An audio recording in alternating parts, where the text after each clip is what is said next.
7 ล้านปลาย7 ล้านเท่าไหร่ก็ประมาณ7,500,000ปลาย7,500,000อ๋อมันเกียร์เพิ่งถ่ายน้ำมันเบรกพาวเวอร์น้ำยาโมนาโอ้ กองกระสวนกองแอร์กองอากาศ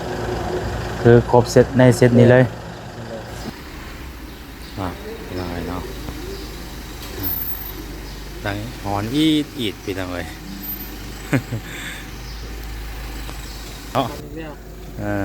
เป็นยังไงแล้วมาบดมาเปลี่ยนอ่าเปลี่ยนอะไรบ่เป็นขอเปลี่ยนเอ็นบ่แมน เปลี่ยนเลือดเลย เป็นเลือดป่ะอันนี้บัดเลย เลย บัดชุดเลย วอนี่แดงแล้วมันเครื่องแล้ว เพราะว่ามันกะตวนได้รอบ40,000โดเลย 40,000แล้วบ่รอบ40,000อย่างเนาะอันจะเป็นน้ำมันเครื่องก็โตพี่น้องเนาะส่งท้ายปีเก่าตอนรับปีใหม่พี่น้องเลยมื้อนี้การเดินทางเข้ามาศูนย์อีซูซุพี่น้องเลยเนาะมาเปลี่ยนน้ำมันเครื่องเนาะหรือว่ารอบ40,000โลพี่น้องเลยเนาะปกติกับน้ำมันเครื่องนี่ทางบ่แซนก็จะเปลี่ยนตลอดอยู่พี่น้องเนาะแต่ว่ารอบโต40,000โลนี่กำลังครบรอบเนาะแต่ว่ามันเลยไปแล้วเนาะลืมว่าลืมไปว่ากำลังครบรอบมันเลยไป10,000แล้วพี่น้องเนาะรอบ40,000โลนี่คือของเหลวทุกอย่างนี่ต้องได้เปลี่ยนออกเบิดพี่น้องเลยเนาะต้องได้เปลี่ยนออกเบิดบ่ว่าจะเป็นน้ำมันเครื่องน้ำมันเบรกน้ำมันเขาบอก power อย่างต่างๆอะไรพี่น้องเนาะน้ำมันน้ำยาหมอน้ำเนาะต้องได้เปลี่ยนออกเบิดพี่น้องเลยเพราะว่ารถเขาใส่งานตลอดใช้ทุกมื้อทุกวันพี่น้องเลยเดี๋ยวเข้าไปหาทางไอ้แล้วก่อนโดยไอ้ประมาณ7 ล้านปลาย 7 ล้านปลาย7 ล้านเท่าไหร่ก็ประมาณ7,500,000ปลาย7,500,000อ๋อมันเกียร์เพิ่งถ่ายน้ำมันเบรกพาวเวอร์น้ำยาโมนากองกระสวนกองแอร์กองอากาศคือครบเซตในเซตนี้เลย7 ล้านเนาะ7,500,000บ่ประมาณนี้เนาะโดยมีแต่เปลี่ยนเลยเป็นเลยเนาะโดยเปลี่ยนได้ต้องอย่างนี้เนาะฟังราคากับโหเทียมอยู่ดี7 ล้านพี่น้องเนาะตัวเขียนแท้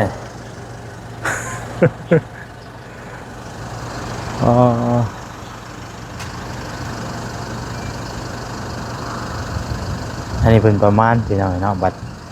เป็นประมาณคร่าวๆเนาะ7 ล้านเงินถือมาบ่พอแล้วสัตว์พี่น้องเนาะโอ้ยทางเมียเอาเงินให้เท่าไหร่เมื่อเช้านี่ทางแม่นนเพิ่นเอาเงินให้3 ล้านเนาะแล้วก็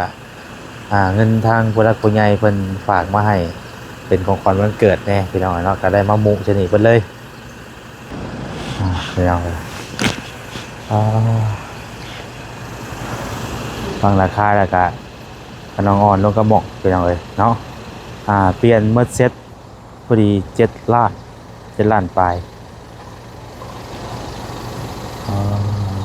ลูกชุดเด้ชุดใหญ่เด้นี่นะจะพอลิ้นบ่พอลิ้นบนทั้งน้ำมันเครื่องน้ำมันเบรกน้ำมันพาวเวอร์น้ำมันเกียร์น้ำมันน้ำยาหม้อน้ำมันเครื่องเพราะว่ามันรอบ40,000โลเลยปกติกับเข้ามาเปลี่ยนแต่อันอะไรก็มาเปลี่ยนแต่น้ำมันเครื่องปกติน้ำมันเครื่องเนี่ยเปลี่ยนประจำเป็นหน่อยเนาะแต่ว่า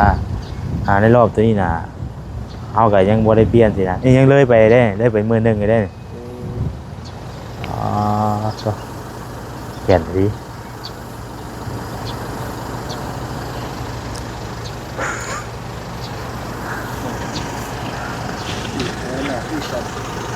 เมื่อเช้านี่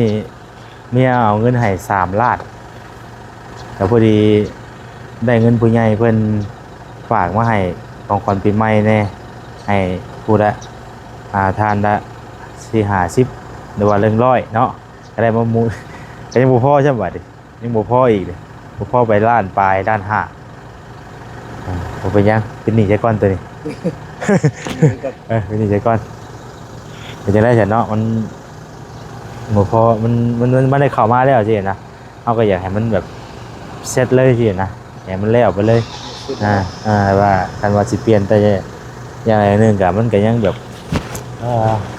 ยังบ่แล้วสินะ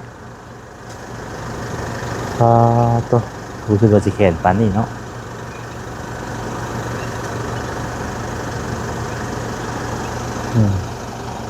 อย่างน้อยกับประมาณ6ก็ยังใครเยอะเนาะ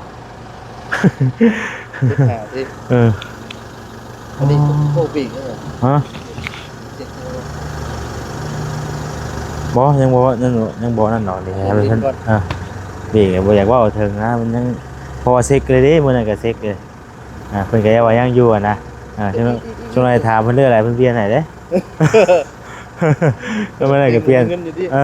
มื้อนั้นก็ถามเพิ่นเลยเด้เพิ่นว่ายังอยู่ซั่นเพิ่นยังอยู่เนาะมันหลังน่ะมันก็อาจจะเป็นมันก็อาจสิขี้สนิมเนี่ยยากๆตัวไปหาเบิ่งน้ำการเป็นระยะเป็นช่วงไปพี่น้องเอ้ยเนาะพี่น้องเอ้ยเนาะตั้งหอนอีดพี่น้องเอ้ย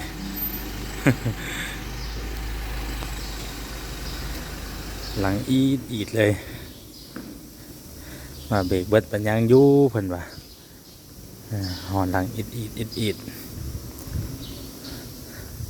กำลังเปลี่ยนรอแล้วมองหนึ่งนี่พี่น้องเนาะเปลี่ยนยางแล้วเปลี่ยนยางใหม่มาเจอสูตรนี้นักกูยางอีกบัด โอ้ยเนาะสมซื้อว่ารถพี่น้องเลยลองตกเลยตกคุมเลยอันนี้ว่าเสริมบ่มาย่อมใจกันเนาะ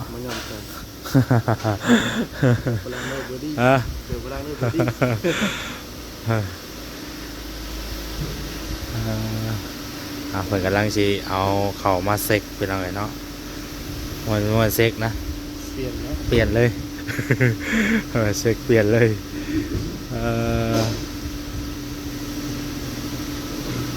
อย่างไรแนวมันนี่เนาะเป็นอะไรเนาะทางมาบุญสบายดี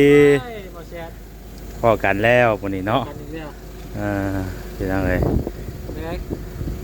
แล้วมาเปลี่ยน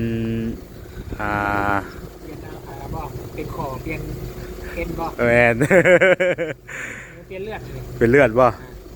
อันนี้บัดเลยบัดชุดเลยวัวนี่แดงแล้วมันเครื่องแล้วเพราะมันก็ตัวได้รอบ40,000โดเลย40,000แล้วบ่รอบ40,000แต่ว่ามันก็รอบที่2ได้นี่เปลี่ยนรอบ40,000นี่เพิ่นแจ้งราคาโดดเกือบล่มลงกระบาด7 ล้านปลายชุดเลยว่ะมาชุดเลยมียังแน่นมีน้ำมันเครื่องแล้วก็น้ำมันเบรกน้ำมันพาวเวอร์น้ำมันคือน้ำยาหม้อน้ำมันเฟืองน้ำมันเกียร์ครบชุดด้วยและตามการใช้งานประมาณ30,000-40,000กำลังจะได้เดือนก่อนของเจ้า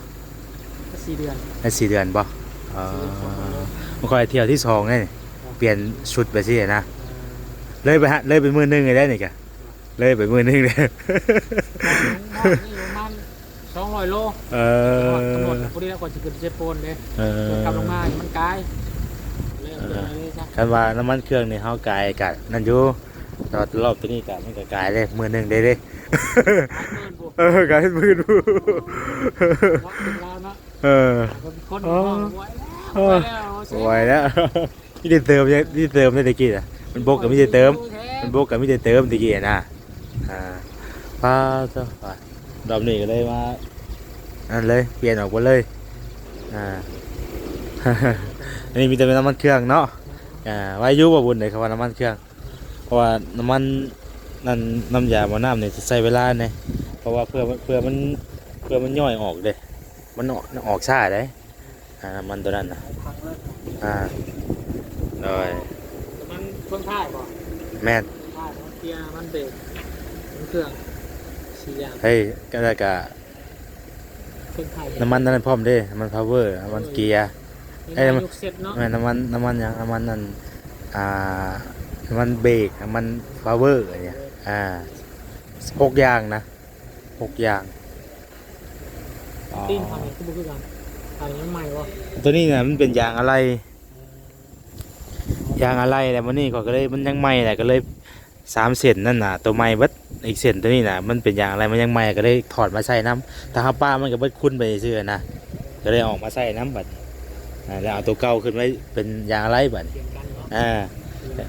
มันยังใหม่อยู่เลยบ่บุญก็สิอันนั่นนี่นะถ้าหาป้าไว้มันก็ปุยเบิดคุ้นไปเชื่อ คนซื้อ แม่นก็เลยเอาเปลี่ยนแบบซี่เอา ห้อยบ่คือกันปานใดนะ ทำไมแบบเพิ่นน้ำรวยกับหวยห้อยมันคือบ่คือกันแล้วบาดนี้ คนละคันละเดี๋ยวนะ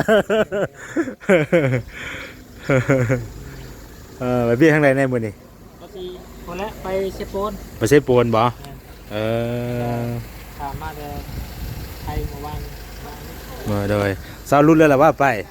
เขาแล้ว เช้าแล้ววันนี้เนาะ แค่นั้น เออ เพราะว่ามันต้องออกแบบมาให้เยอะนี่ อ๋อมันต้องแบบนี้เห็นบ่ นี่แต่ว่า มัวตะกี้เฮาน่ะที่ ผู้เพิ่นยิ่งป้าเพิ่นโอ้โหเพิ่นยิ่งเฉนียว อื สยามมันก็รุดแหละ ไอ้มันเป็นน็อตเกลียวหมุนเข้าไป มันต้อง ออกแบบมาให้อยู่นะรถกัน แล้วก็เฮายังบ่ฮู้วิธี ตัวมันอะไรก็บ่รู้เนาะ รุดเบิดอันนี้แล้ว ตัวนี้เนาะกาบตัวนี้เนาะเท่าไรก็จะไปอัดขอบตัวนี้นะ มัดคอก่อน โอ้มันจะเป็นกันน้ำเลยตัวนี้เนาะ คักแมนมันก็โดนมันก็สีโดน ลืมมัน อืม ต้นนี้มันทองอย่างเงี้ย โดยเมื่อวานนี่ข่อยมาว่านี่เพิ่นปิดวานนี่ข่อยก็ลืมวันอาทิตย์แม่นวันจันทร์ก็รถก็จะหลายแน่มาบุญเลยก็คือวันทั่วไปหรือว่าใดๆ ประมวลผลมาอีกบ่ หากว่าอยู่เขาบรถบันไดครับเดี๋ยวมาเกี่ยงครับ เดี๋ยวมันเครื่องมันเครื่องแล้วเราจะทำมือถือทำบ่ อย่างนั้นจะเป็นน้ำมันเครื่องก็โตแต่ว่าสีเพิ่นก็ยังนั่นอยู่เนาะพอน้ำมันตัวนี้บ่ดำน้ำมันตัวนี้เนาะ แม่นมันเปลี่ยนตามได้ยัง ยังสีนั่นอยู่พี่น้องเอ้ยสีเพิ่นก็ยังโอเคอยู่นี่เขาเพราะว่ากำลังเปลี่ยนพอดีเลยไปอะไรเลยไปมื้อนึงนะแล้วก็เลยก็ มันเป็นยังสำดำหมื่นเนาะแต่ว่าก็คือว่าได้ไปหน่อยแล้วมันผ่านการใช้งานมันก็คุณภาพของน้ำมันมันก็เสื่อมลง ที่ว่าครบกำหนดแล้วสิ หืม ที่ว่าครบกำหนดแล้วสิ นี่ออกเขียวๆอ่ะมันเขียวอ่ะครบรอบกำหนดเพิ่นได้เด้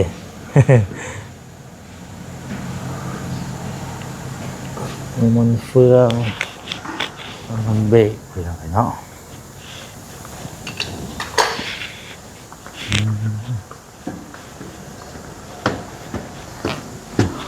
มันลงไปข้างลุ่มบ่ได้พี่น้องเลยเบิ่งปืนทองมันก่อน เอาเบิ่งปืนทองมันก่อนอันนี้นะมื้อนั้นตำมื้อนั้นมื้อนั้นบ่พี่น้องเลยเนาะตำเสามื้อน่ะ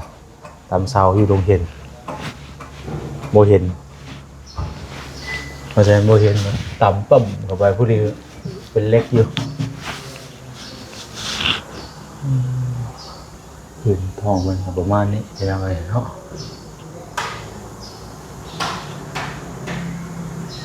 ประมาณรถโอ้ยเนาะ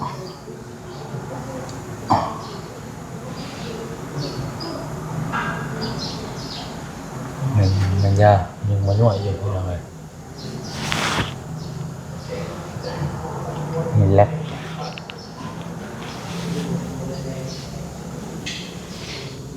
อันนี้เป็นรถบาวบุญสารวัตรเป็นยังไงมาเปลี่ยนน้ำมันเครื่องมันนี่กะเพื่อนนี่ไปได้ไทยก็ได้เนาะแต่ของเราไปไทยบ่ได้ เราเกี่ยนไปได้บ่ได้ ครบแล้วเนาะ ฮะแม่เป็นเซ็กเบิ่งเดียวบุญ ทุกอย่าง เสกเบิ่ง เบอร์จะเดินลบเช็ค เซ็กเบิ่ง เลือดเลือดยังหูวัดนะ อะไรนั่นเนาะอะไรเจ้า ยังโรคหัวใจโรคยัง โอ้ยคันบางเทื่อก็มีฮอดทรายอันก็คือว่ายังเข้าคอมก็อย่างนั้นเนาะให้กวนแบบเทือนแบบคนนี่แหละนี่สายมันยุ่งไอ้ใช่ไผเสียบจะเต็มอยู่ ออกซีใช่ไหม เสียงยังนิ่มพากีเนาะครับ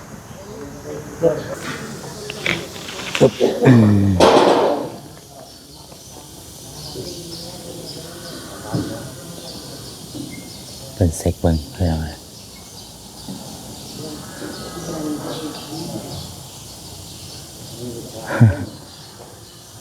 มันบุบคอได้บุญนะตำหัวเสาได้บุญนะว่าจะดิ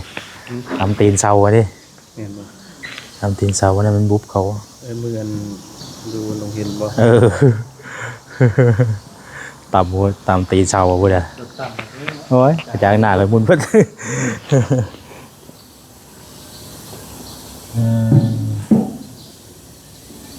จังมันยังมันยาเนาะมันเหนื่อยอยู่เอาพี่น้อยเนาะโอเคพี่น้อยเนาะก็สำหรับคลิปนี้ทางบ่แสนก็จะจบคลิปไปสำนี้ก่อนพี่น้อยยังบ่ทันแล้วเนาะก็ว่าถ้าเดี๋ยวก็คือสิโดนเติบอยู่พี่น้อยเนาะแต่ทางศูนย์เพิ่นแจ้งราคามาแล้วพี่น้อยเนาะว่า7.5 ล้านพี่น้อยเนาะ7.5 ล้านพี่น้อยเนาะรวมค่าใช้จ่ายทั้งหมดโทถือว่าหนักหน่วงพอสมควรเพียงรอบเลยเนาะตอนรับปีใหม่เลยพี่น้องเอ้ยโทเงินเมียเอาให้3 ล้านเมื่อเช้านี้ก็บ่พอ เนาะก็พอดีได้เงินทางแม่เพชรเพิ่นฝากเงินมาให้แน่เมื่อเช้าเมื่อวานนี่เนาะแล้วก็เงินผู้ใหญ่รายทานเพิ่นให้ผู้ละ$50พี่น้องเอ้ยของขวัญปีใหม่ก็มาหมู่ชนิดเบิดพี่น้องเอ้ยเนาะก็ยังบ่ทันได้พออะไรพี่น้องเอ้ยเนาะบ่พอได้เพิ่มได้เท่าใดบ่นี่2 ล้านเนาะ2 ล้านได้เพิ่มเงินจะอีก2 ล้านพี่น้องเอ้ยโทเนาะหนักหน่วงเลยดิเอาจังใดก็พี่น้องเอ้ยเนาะเป็นกำลังแรงใจให้ในเด้อพี่น้องเด้อนี่แหละเนาะรถเฮาการไปการมาเนาะมันก็มีการเปลี่ยนแปลงหรือว่าที่แหละเรื่องรถเรื่องรางยานพาหนะเฮาถ้าเฮาบ่เปลี่ยนบ่ซ่อมบ่แซมมันก็ไปบ่ได้พี่น้องเอ้ยเนาะเพราะว่าเป็นแกงเป็นขาเฮาเด้เนาะเพิ่นเป็นแกงเป็นขานำพาเฮาไปพี่น้องเอ้ยเฮายามฮอดรอบฮอดวันเพิ่นแล้วก็ต้องได้เปลี่ยนออกเนาะอันนี้บ่แม่นชอบบ่แม่นแปลงในพี่น้องเอ้ยเนาะคือเปลี่ยนเฉพาะเปลี่ยนน้ำมันเครื่องซื่อๆเปลี่ยนรอบเปลี่ยนเซตของเพิ่นว่าซั่นซะเนาะบ่ได้ซ่อมแปลงพี่น้องกันคือในกรณีซ่อมแปลงนั่นนี่โอ้แฮงโหดกว่านี้พี่น้องเอ้ยเนาะเอาเนาะนั่นแหละจังหวะทางบ่แซนจังว่าเนาะท่านใดที่ว่าเข้ามาเบิ่งชมแล้วก็ฝากเป็นกำลังแรงใจเบิ่งโฆษณาให้เด้อพี่น้องเด้อบ่ได้นี่แหละในการเดินทางค่าใช้จ่ายนั่นนี่แหละพี่น้องเอ้ยเนาะเป็นกำลังแรงใจให้แน่พี่น้องเอ้ยเนาะนี่แหละแต่ละเดือนก็สู่ชนไปพี่น้องเอ้ยเนาะเกือบบ่รอดแต่ละเดือนก็ได้ ยามรถเพิ่นเป็นอันเป็นนี่ก็ใช่แหละเนาะมาทุ่มจะหนีเบิดเลยพี่น้องเอ้ย เอาจังไรก็เป็นกำลังแรงใจให้แน่อยู่ดีมีแห้งบ่สุขสุขคนพี่น้องผิดพลาดประการใดก็ขอโทษขออภัยหลายๆเด้อพี่น้องเด้อเนาะโดยพี่น้องเอ้ยสบายดีเด้อพี่น้องเด้อ